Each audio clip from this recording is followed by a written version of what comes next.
Hope everyone had a wonderful, wonderful week. This week is Parshas Balak. And I want to share a very important idea that I've heard many, many times from Rav Asher Weiss, from Rav Yonason Sachs as well, in the name of Rav Asher Weiss. But we read in this week's Parsha about the very striking episode of the Ason, the donkey of Bilam, sees the Malach, won't proceed to go forward. Bilam strikes the donkey a number of times. Finally, his eyes are revealed. The donkey speaks, says, "I'm your loyal Chamor over here. I'm your loyal Ason. Why are you hitting me?" And Bilam is seen to look as a fool, as the Malach has now revealed to him. He understands, and clearly the Torah is looking at him in a negative light, obviously, and certainly was seeing something wrong in his abusing his donkey. And the Gemara, in a number of places in Bava Metzia, elsewhere in Shas, identifies and asks the question, or notes, Tsar Balak Chaim. Tsar Balak Chaim is a din doraisa. You're not allowed to abuse animals. You're not allowed to inflict unwanted or undesired tsar, excessive tsar on an animal. If you look at a source, however, there's no explicit source that addresses Tsar Balak Chaim. There's no pasuk that you can point to that addresses Tsar Balak Chaim. In fact, the Gemara says Tsar Balak Chaim Doraisa, and the Rishonim develop 6, 7, 8 different possible sources where you see that the Torah frowns upon Tsar Balak Chaim.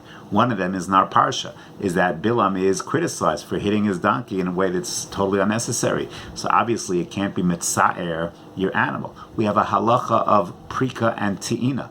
We have a halacha that if an animal, a chamor, is overladen, it's too much, it's carrying too much, you have to go ahead and unload the animal. You can't go ahead and let it be laden in that fashion. There's a halacha of lo sachsom shor bedisha. When an animal is working, you're not allowed to muzzle it. You have to let it eat.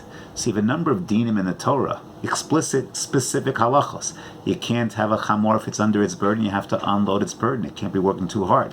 You're not allowed to muzzle the animal. The story of Bilam, and there are others that indicate that you have to treat animals with a certain degree of respect. The Torah never says it explicitly, but if you look at the Torah, the dinim, the halachos, and you look a little between the lines, then you understand, yes, the Torah wants you to treat animals properly. It wants you to respect, if you will, animals, not treat them in an abusive kind of way.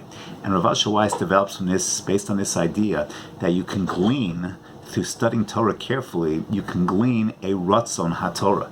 And that the Ratzon HaTorah, you put together the halacha prika and te'ina, you put together the halacha of lo saksum shobedisha, you put together the story of Bilam and the Ason, and you develop a vision that yes, the Ratzon Hashem is that we shouldn't be treating animals in an abusive fashion. There's an Isser Doraisa. The Ratzon Hashem is Tsar Balak Chaim Doraisa. So there's never an explicit pasuk that says that you're not allowed to be mitza'er animals. It doesn't say so explicitly.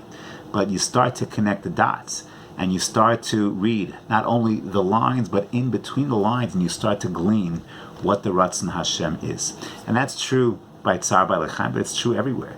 It's true all over Torah. Yes, we only have 613 mitzvos, but there's so many more mitzvos. There's so many more things that you can figure out, that you can glean, and you understand by studying Torah properly. Understand what the Ratzon Hashem is, what the Ratzon HaTorah is. I often get shilas on my practical halachic shilas WhatsApp group. So many shilas that come up that are gray areas. Yeah, but if you have a sensitivity of va'asisa hayasher v'hatov, of kedoshim tiyu, of what the Ratzon Hashem is, you study enough of the Torah, Chazal, you understand what Hashem really wants from us, and we have to glean that as well. It's not just what's on the letter of the law, but to glean the spirit of the law, the Ratzon Hashem, which is the law, that becomes the law. Tsar Balak Chaim Doraisa. It's not just the spirit, it's not just not Shabbos day. No, that becomes part and parcel of what Shabbos is all about. So things to think about, a very important yesod, Ratzon HaTorah, Ratzon Hashem, not just looking at what's on the lines, but also what's in between the lines to see what Ma Hashem Doresh Mincha, what Hashem wants from us. Have a wonderful, wonderful Shabbos Kodesh.